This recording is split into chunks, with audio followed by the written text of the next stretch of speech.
Selamat siang. Di sini saya akan mencoba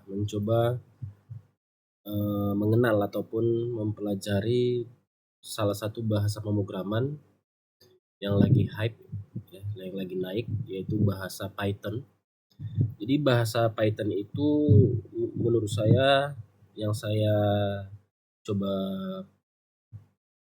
pelajari bahasa Python itu yang pertama mudah dimengerti, yang kemudian bahasa Python ini gratis. Kemudian dia bersifat dinamik, yang dimana paradigmanya bisa fungsional, object oriented ataupun prosedural. Kemudian Python ini multi platform bisa diterapkan pada web developer, kemudian mobile apps, kemudian desktop apps. Kemudian Python ini juga lagi dipakai ya, lagi hype, lagi tinggi pada keilmuan data science, kemudian robotik, kemudian machine learning dan data analis serta artificial intelligence. Jadi langsung saja, di sini saya masih mencoba mencari tahu bagaimana menggunakan bahasa pemrograman Python. Nah, untuk pemanggilan pesan atau menampilkan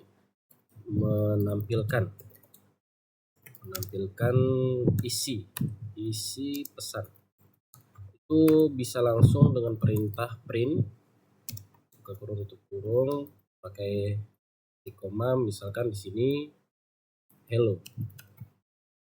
Nah, pada bahasa pemrograman Python tidak perlu pakai titik koma. Jadi bisa langsung saja saya tampilkan printoutnya yaitu hello. Kemudian untuk alur pemrograman Python ya, untuk keluarannya. Jadi misalkan di sini saya panggil lagi, saya tampilkan lagi maksudnya. Di sini word.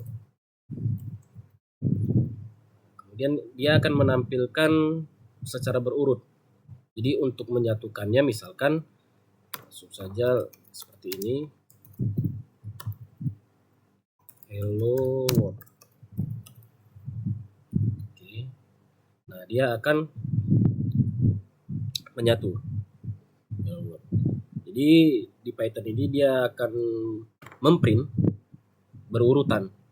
Kemudian untuk misalkan kita kasih line kosong, baris kosong, dia tidak berpengaruh. Dia tidak dianggap. Misalkan sini saya print apa kabar dunia. Oke. Langsung saja.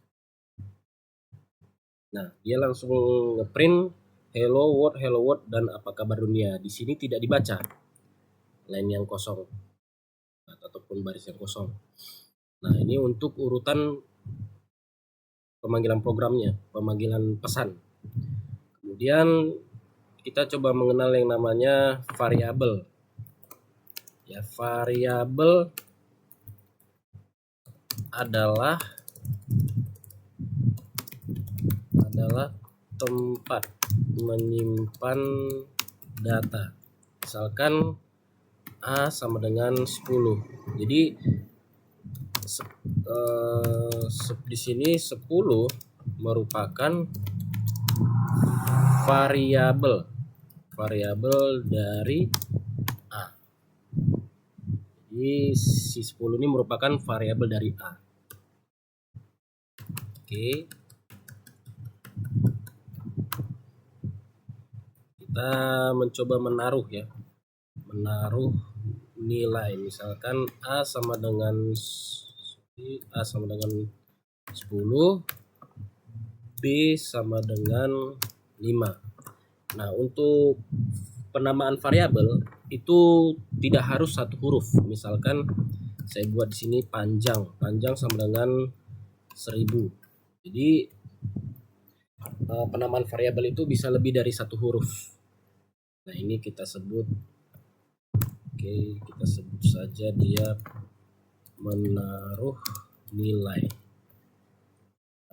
Nah, untuk memanggilnya sama dengan yang di atas tadi, menampilkan pesan, langsung saja kita panggil print A. Tentu saja dia akan menghasilkan 10. Nah, kalau misalkan ingin saya tambahkan kalimat ya, kalimat di depan A, misalkan hasil nilai ini sama dengan, kemudian saya